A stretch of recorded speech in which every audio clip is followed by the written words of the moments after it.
here we go. Look at this. Auxiliary statements coming out on a different day. What is this? It's a different episode. It's something new. Pretty crazy, if you ask me. I'm feeling pretty good today. I'm excited. I'm not feeling as good as I normally would because I don't have Dan by my side. This is a solo app. This is kind of an experiment. We'll see how this goes. Might not get released. Might suck. We'll see. But it is me. Hello, I am Jack. 50% of auxiliary statements here with you today. Not sure what I'm going to call this episode. Not really even sure what is going to happen. But whatever is going to happen is going to be exciting. And we'll get through it together. So, what are we doing here today? Well, indeed, what are we doing? Well, it's something a little bit different than what we normally do. You've heard that a million times. Today we're not talking economics, we're not talking politics, we're not talking sociology, we're not talking anthropology, we're not talking psychology. We are indeed not talking anyology. What we're talking about today is my favorite book of all time. This book rocks. Today we're talking about Tolkien's Silmarillion. If I had a nickel for every time I've annoyed a friend, a family member, a loved one with how much I talk about this book, I would be a wealthy man, all right? But I'm not a wealthy man, and I don't get nickels for bothering people. So, the Silmarillion, man, wow. I really hope some of you have read this book, because I kind of want to talk about it with some people who aren't just going to, stare at me blankly. But yeah, wow, why are we talking about this book on what is ostensibly a socialist podcast? Tolkien, not a socialist indeed. Not a super political guy, but you can just kind of get from his general air that he was not one of us. Love him to death, though, regardless, I suppose. So here we are. Why are we talking about a work of fiction? Why indeed? Never thought that would happen on auxiliary statements, and especially why are we talking about a book that is so fantastical, one that doesn't really mirror our world at all in a very literal sense. Well, not a literal sense, I suppose in more of like a serious sense. We don't have elves in the real world. We don't really have much of what's in this book. But, why are we reading fantasy? We're reading fantasy because fantasy is fun. And also because this book is just a phenomenal study in myth.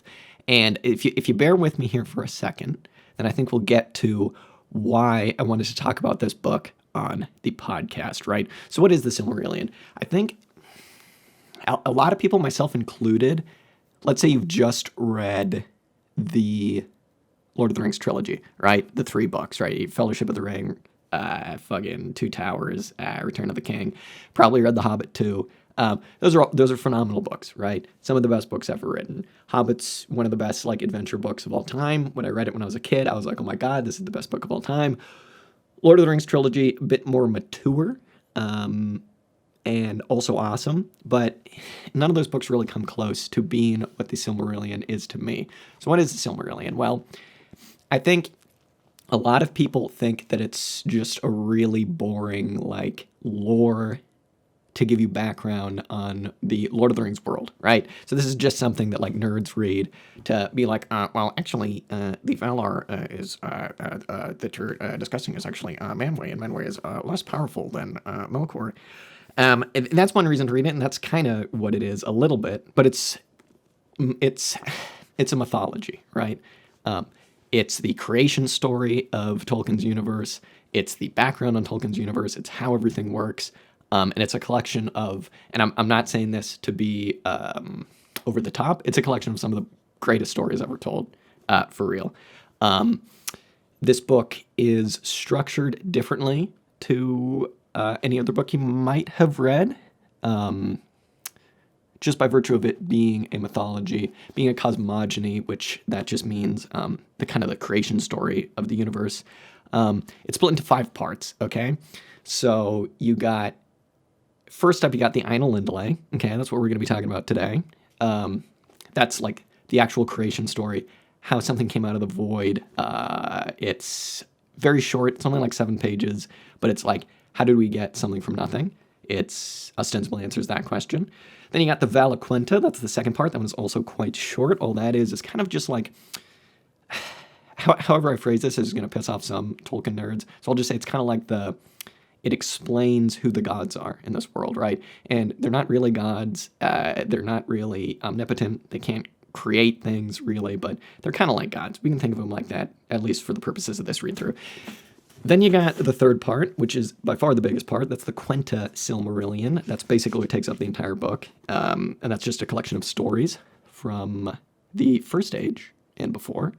And then you got the fourth part, which is the Akalabeth. The Akalabeth is, supposedly that's what Amazon is going to be drawing from to do their show.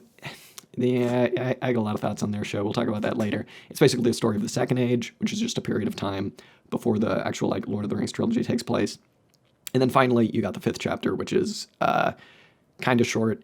It's called Of the Rings of Power in the Third Age or something like that. And it's basically just sums up the entire Lord of the Rings trilogy in, 20, 30 pages, or however long it is. So like I said, we're going to be talking about the Ainulindalë today. And hopefully I can explain why we're doing this on a socialist podcast, okay? So one question that should be on everybody's mind, seeing this in the feed, is like, why are we talking about something so fantastic, right? Why are we talking about a world that doesn't resemble ours really at all? Even though this is supposed to be ostensibly how our world was created and it's supposed to be myths for us. This is nothing like our world. Why would we talk about it? How can we draw lessons from this? Well, first of all, this book just rocks. It's awesome. I want everybody to read this book because it's so good, and not nearly enough people have read it because it's kind of like off-putting, just the language that's used. It's hard to get everything on the first or even like fifth read through, in my case. And just by virtue of it being mythology, it's totally unbelievable, right? And because of that, you might think that it's unrelatable to our own world, okay? I would disagree. I would say that the reason authors create fantastic worlds like this, like, Middle-earth or, Arda or whatever, is to use those fantastic elements to relentlessly criticize the present, okay? And that's totally what Tolkien's doing here. Whether you kind of get it on your read-through or not, Tolkien is really intentionally criticizing the modern world in a number of ways, okay? And so, like I said, like, Tolkien isn't some socialist. He's not, or he wasn't some, like, utopian idealist. But, and this is kind of like the thesis for why I'm doing this, and bear with me, I think that Tolkien unintentionally with this book, with the Silmarillion, created a piece of utopian fantasy that is, like, unparalleled in literature, honestly. And I think that he did that in such a way that parallels idealized socialist values, okay? That might seem insane. Bear with me. I'm going to try and explain that to you as we read through this book. But that's what I think. I've read this book so many goddamn times, cover to cover. Every time you do, you pick up a million different things that you didn't on your other read-throughs. You can totally just pick up this book, flip to a chapter in the Quinta, and just read it, and just, again, like, greatest stories of all time, okay? But what we're going to do is explain this book, for those of you who haven't read it before. Today we're just going to do the Ainulindalë. And we're going to see what values we can draw from it. How is Tolkien criticizing the modern age? How can we relate to the criticisms that he was making? And what can we learn from it, honestly? Because there is quite a bit to learn. And so, yeah, if you're still with me, if you haven't kind of turned this off, because that sounds absolutely insane, let's begin, as a wise man once said, at the beginning, okay? So, the Ainulindalë. This is the first 7 pages. Just so you guys know, I'll be reading from the second edition. It's the Houghton Mifflin copy. It's just a paperback. It's got some awesome art of the elves awakening at Cuivianen on the top. A lot of you, if you're Americans, probably have this copy too. Get the second edition, obviously. I mean, if you can fucking find like a first edition copy, get that. Damn, send it to me. But second edition has some like corrected errors, and it's also got this letter at the front that I think Tolkien sent to Milton Waldman, who was just one of his friends. Let me look. Yeah, to Milton Waldman in 1951. Basically just explaining his world, right? Explaining what we know is like Middle Earth, but what's actually called Arda, but what's the universe is actually called Ea. And he explains what he was trying to do. That letter is really great to read. It contains a lot of spoilers, so if you just want to go into this totally dry, you can. But yeah, let's begin. The Ainulindalë. Dan and I always say with our readings, like half jokingly, don't read what we're reading because we don't want you to realize how off the mark we can be, or perhaps I can be. But with this, read it, totally read it. It's 7 pages, the Ainulindalë. It's awesome. There's so much packed into it. And really don't be put off by the language because it only gets better. And once you kind of get past his like, very verbose, very wordy, like King James-esque language, you're going to find the best stories of all time. Seriously, and I say that completely sincerely. So the first line of the Ainulindalë is something like, there was Eru, the one who in Arda is called Ilúvatar, right? Okay, so that's the first thing you need to know. In this world, there's only one God, and I wonder why Tolkien did that. Tolkien was like arch-Catholic, number one, right? Dude's very religious. And even though in all of his works, he would say that, to be wary of allegory, because he wasn't necessarily trying to be allegorical in all of his stuff, he says that, but there's a lot of allegory in here at the same time too, right? So there's only one God, and it is basically the God you would recognize from, like Christian, Judaic, or Islamic traditions, right? It's like this all-powerful, omnipotent God. Nothing else can touch this dude. It is a he. It is a gendered God, of course. But his name is Eru, or Ilúvatar. The elves call him Ilúvatar. Sometimes you'll hear him referred to as Eru Ilúvatar. Sometimes it's just as Eru. Sometimes just as Ilúvatar. Get ready for a lot of names. Another thing I'll say is that, like, if you don't pick up on everything right away, don't worry about it. You won't at all. Don't try and remember all the names. Don't try and remember who they are. If a name becomes important and you're like, wait a minute, who's that? Just flip to the back and, there's like an awesome index and, there are appendices out the wazoo. So you'll be fine. Just flip back to the back and you'll get it. There are only really 2 names you need to remember from this section, from the Ainulindalë. One of them is Eru, duh, obviously. And the other one is Melkor, okay? So that first sentence continues. It says, there's Eru, the one who in Arda is called Ilúvatar, and he made first the Ainur, the holy ones, and they were the offspring of his thought. And they were with him before aught else was made. Okay, so who are these Ainur fellas? Well, right at the beginning, I said that there's really only one God and that there are going to be some, like, kind of gods that come up. Those are the Ainur, okay? So basically, Eru, before there was anything else, well, he was just, some god sitting in the middle of nowhere, twiddling his thumbs, in the void. He decided, this void kind of sucks. I'm going to make something out of nothing, right? This is very typical of, like, early mythologies, right? So he makes these beings called the Ainur, and these are beings of, like, varying strength who you can kind of imagine are, like, angels and are kind of like demigods, okay? So he makes them, and he is like, we're going to make some good stuff together, you and me, lads, okay? We're going to make some good stuff. By stuff, I mean the universe. So the way that this creation story works is Eru says to the Ainur, let's make some music, baby. And they make some music, okay? They all start singing. They all have these beautiful, unique, independent voices, and all of their voices come together to create really beautiful music, right? They do this 3 times, okay?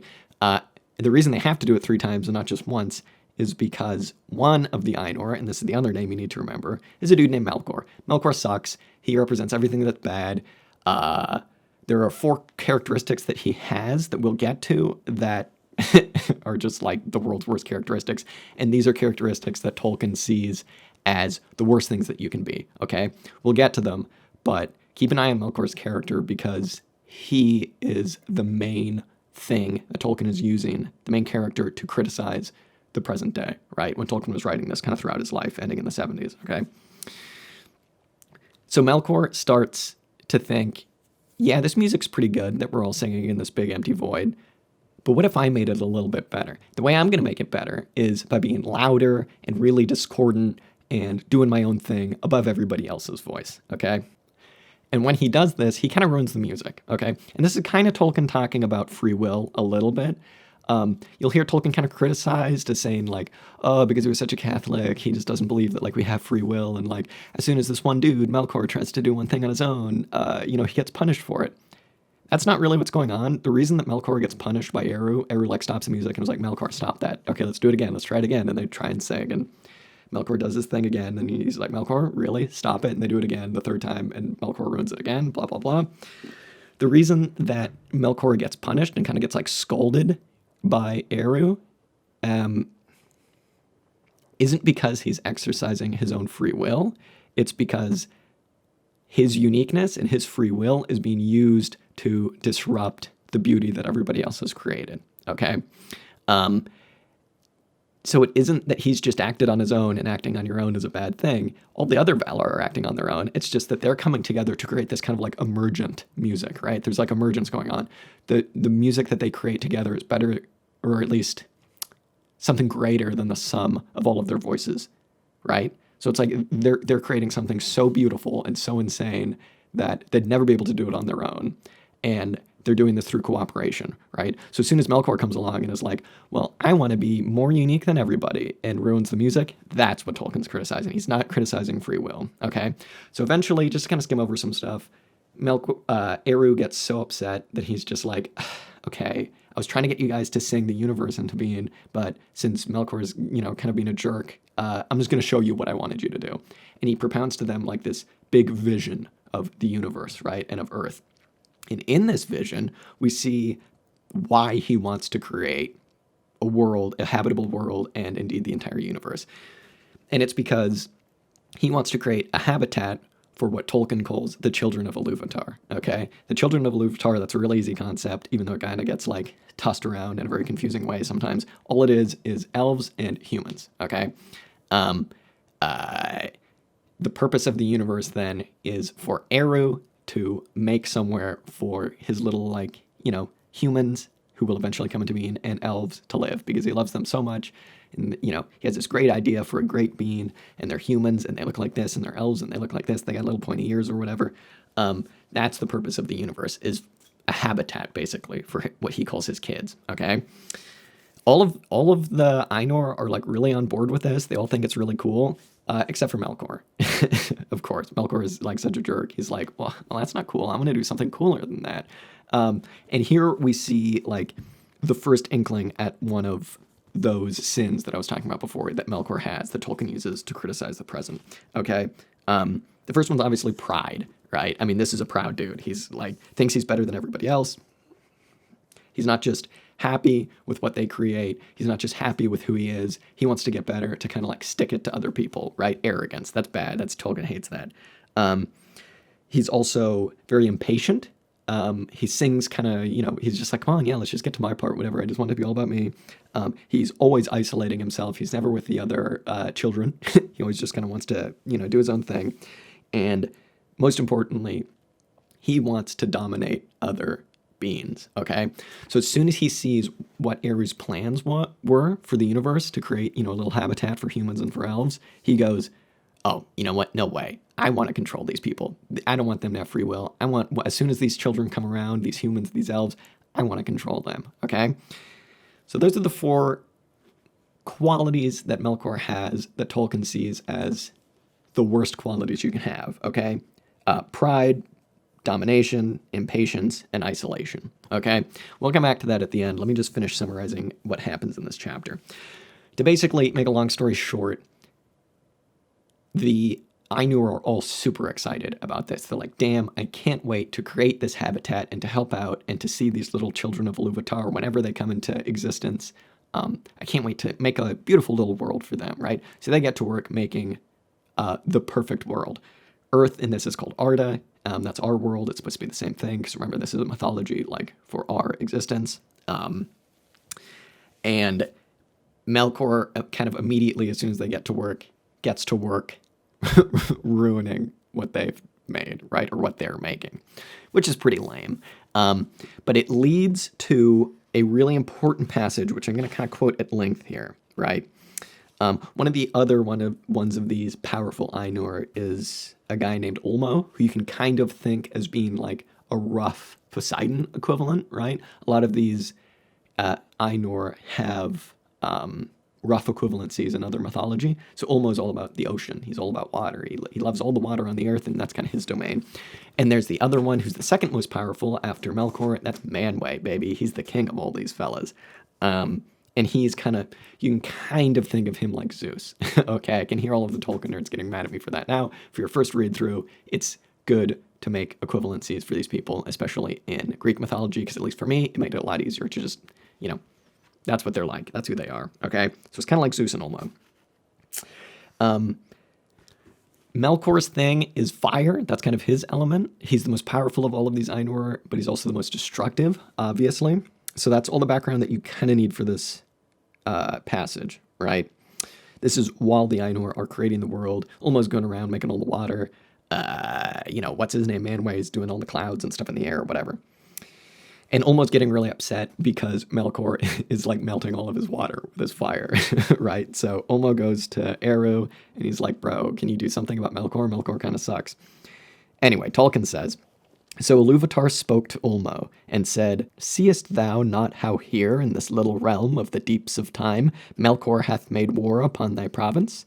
He hath bethought him of bitter cold immoderate, and yet hath not destroyed the beauty of thy fountains, nor thy clear pools. Behold the snow, and the cunning work of frost. Melkor hath devised heats and fire without restraint, and hath not dried up thy desire, nor utterly quelled the music of the sea. Behold, rather, the height and glory of the clouds, and the ever-changing mists, and listen to the fall of the rain upon the earth. And in these clouds thou art drawn nearer to Manwë, thy friend, whomst thou lovest. Like I said, very verbose. So if you don't get anything on your first read through, don't worry about it. That's all good. Basically, what Eru's saying to Ulmo is, yeah, I know that Melkor is doing all of these evil things. He's trying to screw up what you were all doing in making the earth. He's melting your fountains, and he's doing all these bad things. But he's like, look what's happening from his evil deeds. When he melts your fountains, that all the water evaporates and it goes up into the sky and it creates clouds. And so there you're drawn closer to Manwë, your brother, and that makes something more beautiful than anything you'd ever imagined. And then, the clouds rain and you get more water, put on different parts of the world. Isn't that cool, Ulmo? And Ulmo was basically like, yeah, damn, that actually is cool. All right, Melkor, nice try. You made something cool unintentionally. And this hits at what's going to be a huge theme in this book, okay? Which is that Tolkien is not a modernist when it comes really to anything, but he's certainly not a modernist when it comes to morality, okay? He is not a moral relativist. I would also say that I kind of have a hard time with moral relativism too. When something's evil, it's evil. Melkor's a bad dude. That's kind of it. He's just a bad guy. You can help him out, maybe, but at the end of the day, he just kind of sucks, and the things that he does kind of suck.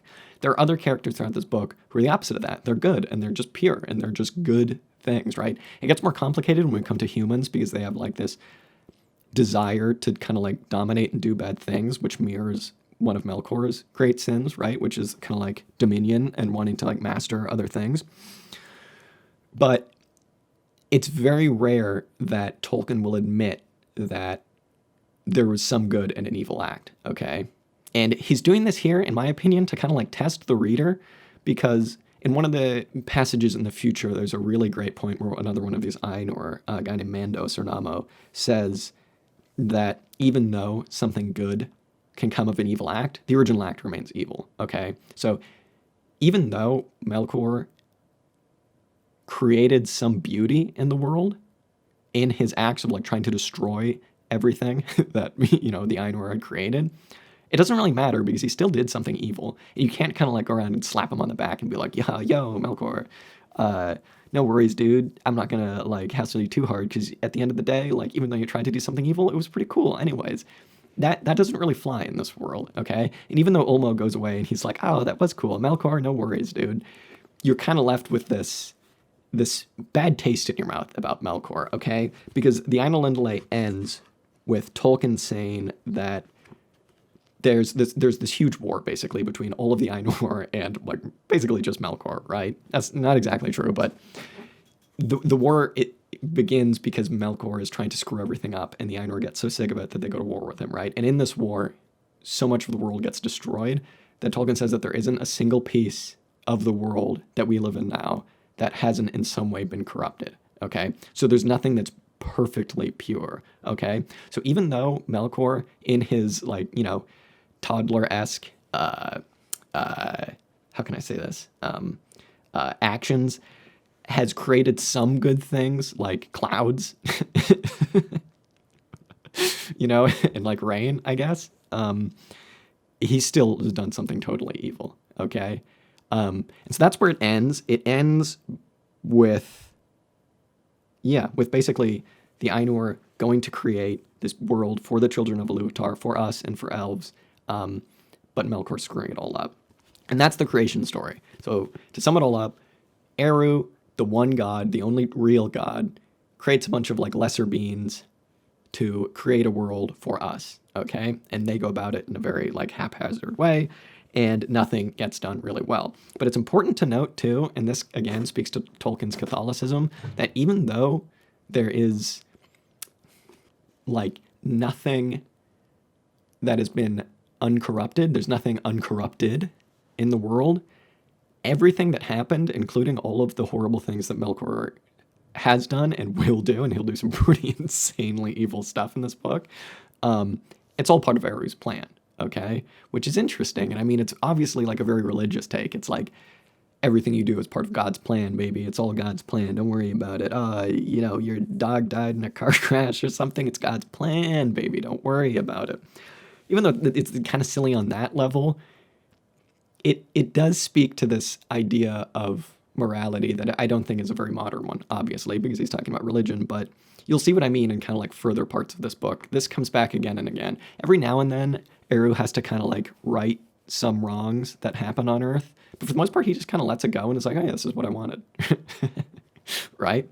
So yeah, that's the Ainulindalë. If you read it, there's so much stuff in here that we didn't get to. I really didn't want to do just like a line-by-line thing. I did want to do that, but I figured I probably shouldn't because it was going forever. There's a really interesting passage on page 21 in the third paragraph down where it's as close that as Tolkien comes to talking about gender. It's very interesting.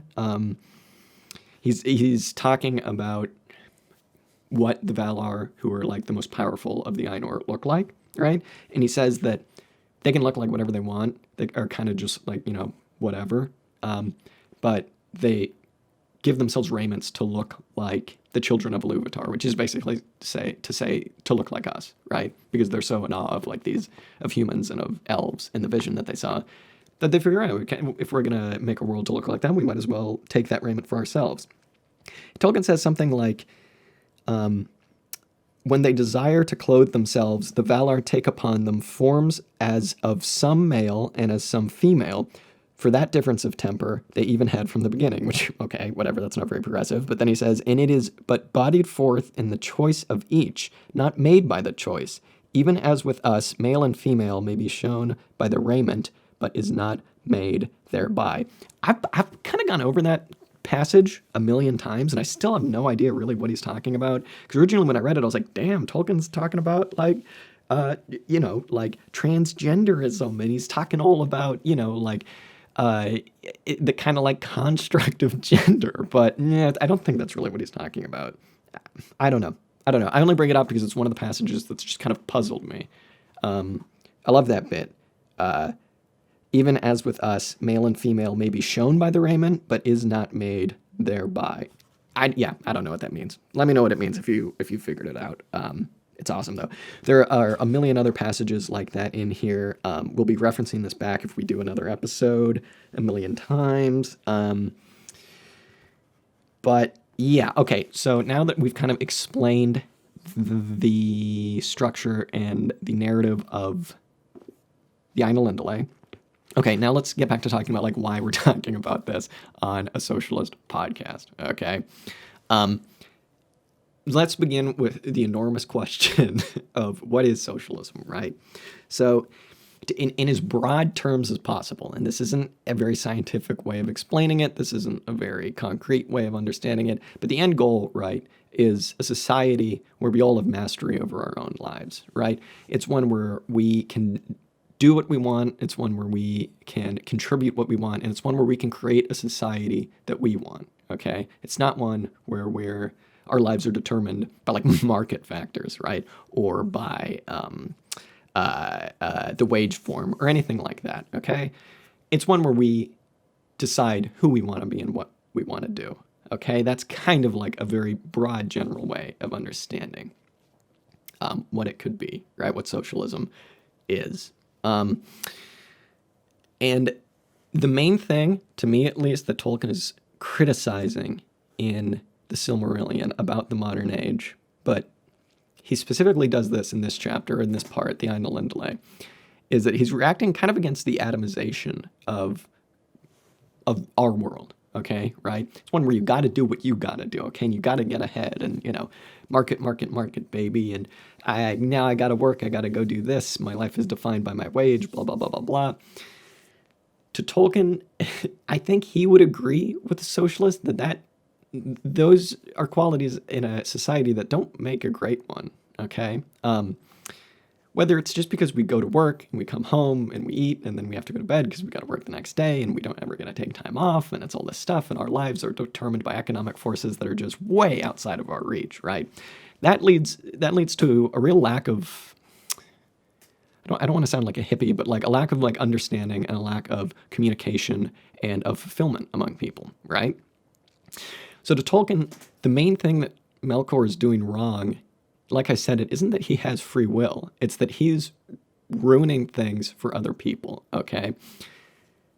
You'll see in all of Tolkien's works, this is like 100% a rule for every character in anything that he wrote. Whenever a character tries to act alone, they run into trouble, okay? Whether that's they get killed or they just screw their lives up or they screw everyone else's lives up, that's bad. That's a bad quality. Wanting to just be by yourself, that's bad. That's isolation, okay?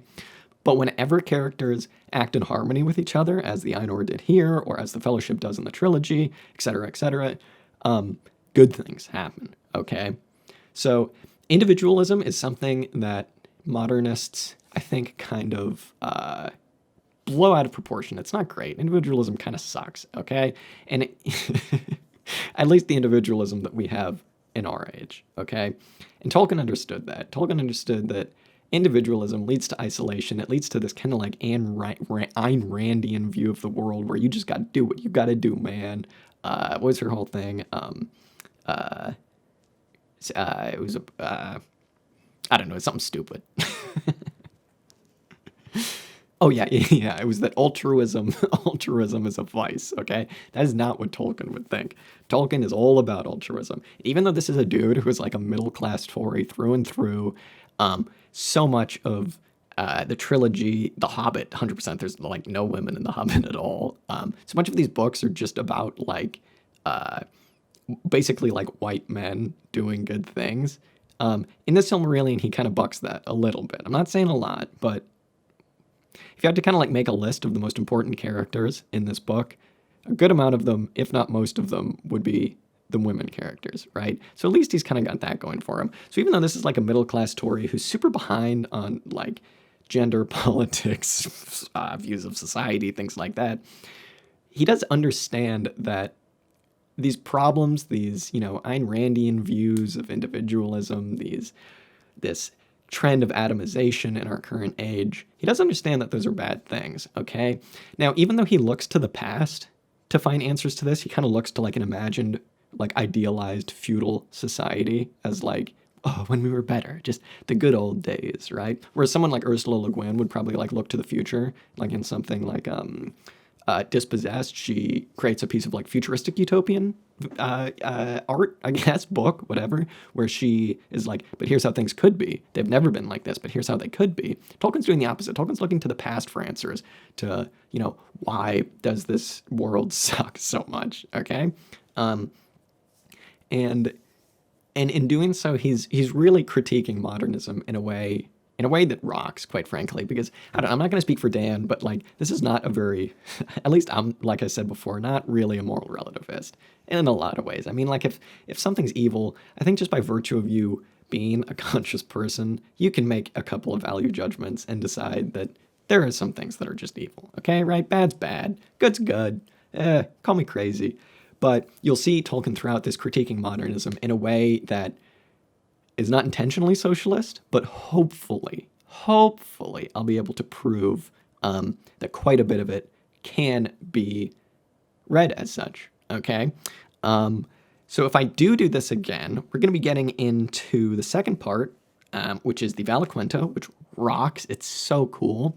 Valaquenta, I don't know. All it is like listing who these Ainur and, Valar and Maiar, all these kind of like powerful beings that Eru created are. And it's so cool. It's so cool. You got some of the best writing in the entire book, just in descriptions of characters, right? It's awesome. Sauron comes up a bit, just to kind of mention who he was. Gandalf or Olorin comes up a bit. And it's just so cool. So if we do another episode, we'll talk about that. But read this book and remember that even though Tolkien was not one of us, even though Tolkien was not necessarily a socialist, well, not necessarily, he just straight up wasn't a socialist, obviously, there are shared values that I think we all can agree are universal. And that doesn't matter if you're like some chud, if you're a lib, if you're a commie, if you're an anarchist. I do believe that there are some values that everybody holds that, even though they get expressed in radically different ways, like I said, like Tolkien looking to the past to like fucking feudalism, right, for answers. It's like, yeah, Tolkien, that was much more progressive than right now, which is a joke. You do see that we share values, right? And whether or not you take importance from that about like, bro, we're all just like the same people, aren't we, dude? Or whether or not you can use that to win in some kind of way as socialists, it's important. It's important, and honestly, this is just an awesome book. I think, I'm saying all this stuff, but dude, this book just rocks. There are some stories in here that'll knock your goddamn socks off. If we ever get to Turin to Rambar, oh my god. That story is so good. And all of the bits about like Beren and Luthien obviously rock. The bits about Idril and Tuor are like the cool dragon that is like oh my so god, big so that when it dies and falls out of the sky, it destroys not one, not two, but 3 mountains. That's a big dragon. All right, that's a pretty goddamn big dragon. Yeah, I'm excited. This book rocks. But like I said, read it with a critical eye. Know that Tolkien wasn't a socialist, but know that there are values in here that if you can pick them apart a bit, you can understand that this is a valuable book for us to read as socialists. And even though we don't talk about like fiction at all on the podcast, I kind of wanted to do this because it's just fun. This book is so good. That's all I want to say. Okay, I'll quit talking about it. Maybe we'll do this again sometime. Maybe we won't. But if we don't read the book, it's so good.